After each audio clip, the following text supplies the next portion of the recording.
What happens when gaming goes too far?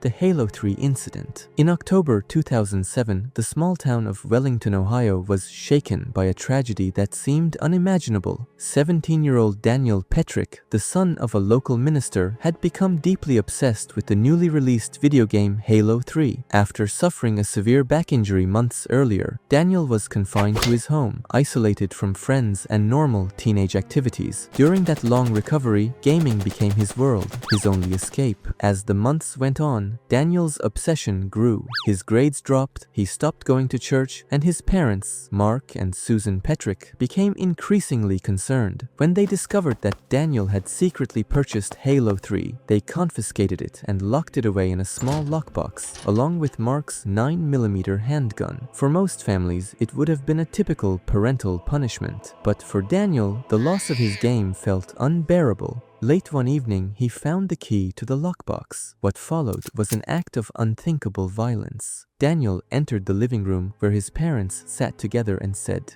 "Would you close your eyes? I have a surprise for you." When they did, he shot them both in the head. His mother died instantly, while his father miraculously survived despite his injuries. Daniel then attempted to stage the scene as a murder-suicide, placing the gun in his father's hand, before reportedly sitting down to play Halo. The swatting death. On December 28, 2017 in Wichita, Kansas, 25-year-old Tyler Barris became enraged over a Call of Duty wager match worth just $1.50. In a reckless attempt at revenge, he decided to swat his opponent. He used VoIP over the free Wi-Fi at a South Los Angeles library on his smartphone, calling in a fake hostage situation to send a SWAT team to what he believed was the player's location, but he had the wrong address. The call directed police to the home of 28-year-old Andrew Finch, a man who didn't even play Call of Duty and had nothing to do with the dispute. Wichita police responded to what they thought was a violent standoff. When Finch, confused by the flashing lights and shouting outside,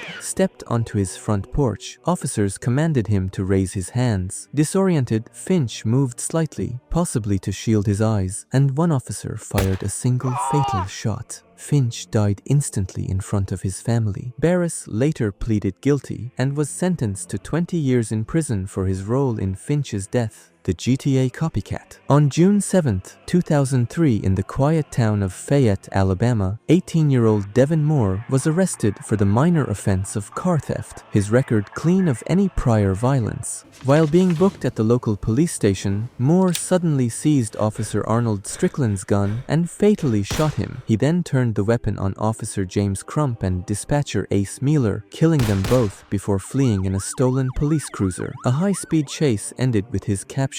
During interrogation, Moore delivered a chilling statement. "Life is like a video game. Everybody's got to die sometime." Investigators later discovered he had spent countless hours playing Grand Theft Auto, and his crime appeared to follow a sequence straight from the game: steal a cop's gun, kill officers, steal their car, and attempt to escape.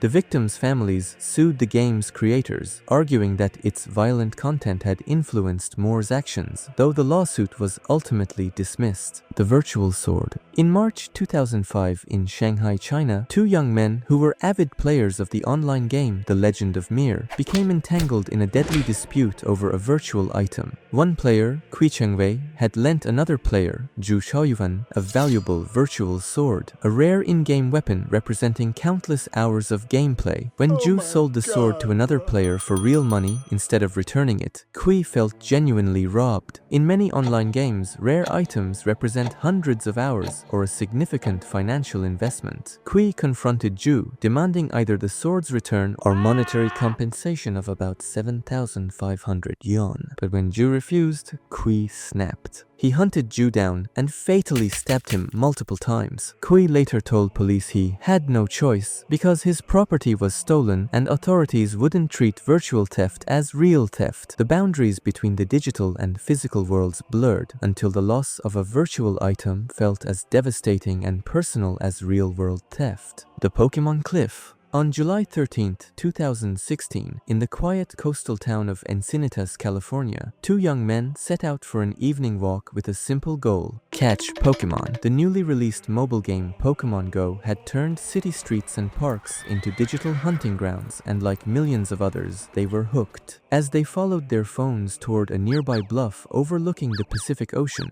the game's virtual trail led them past warning signs and fencing meant to keep visitors from the cliff's unstable edge. Eyes locked on their screens, neither noticed how close they'd wandered to danger until it was too late. One man plunged about 50 feet down the cliffside, the other fell nearly 90 feet, crashing onto the beach below. Both were rescued by emergency crews and miraculously survived, though they suffered serious injuries. Pokémon Go's developer, Niantic, soon added on-screen safety reminders and restrictions around dangerous areas, although it was too late for those who had already learned the hard way. The Bangkok GTA murder. On the night of August 3, 2008, in Bangkok, Thailand, 18-year-old high school student Polvat Chino faced a grim dilemma. He was out of money. Still, he was obsessed with continuing his marathon sessions of Grand Theft Auto. The game had dominated his thoughts for months, blurring the line between virtual chaos and real life. Desperate and fixated, a twisted idea took shape,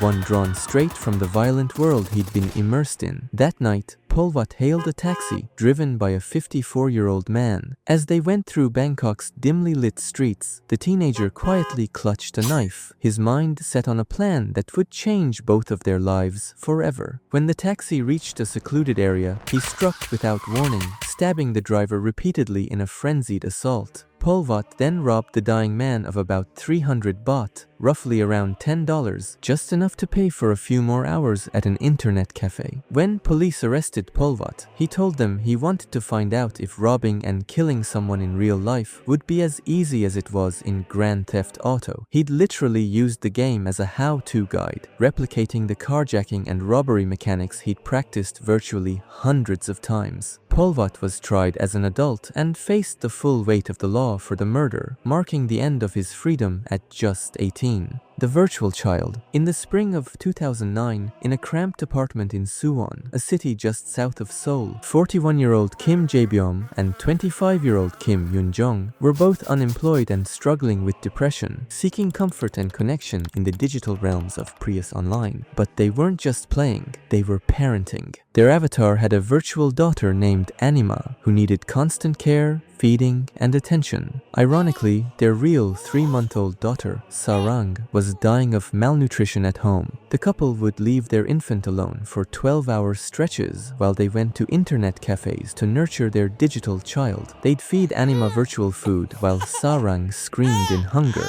When they occasionally returned, they'd give the baby spoiled milk before rushing back online. After some time, Sarang died from severe malnutrition and neglect. The question haunted the nation: how does a parent forget they have a real child? Chinese boot camp. In the scorching summer of 2009, deep in the heart of Guangzhou, China, 15-year-old Deng Senshin became the focus of his parents' growing panic. Their son's world had shrunk to the glow of computer screens and the endless pull of online video games. Convinced he was addicted and slipping beyond their reach, his parents turned to a drastic solution. Enter China's controversial Internet Addiction Treatment Center, a military-style boot camp promising to cure gaming obsession through discipline. What actually happened inside these facilities was far darker. Young Ding was subjected to what the camp called training, extreme physical exercises, sleep deprivation, and according to investigations, severe beatings disguised as discipline. Less than 24 hours after being admitted to the facility, Deng was dead. The autopsy revealed extensive internal injuries and trauma consistent with being beaten.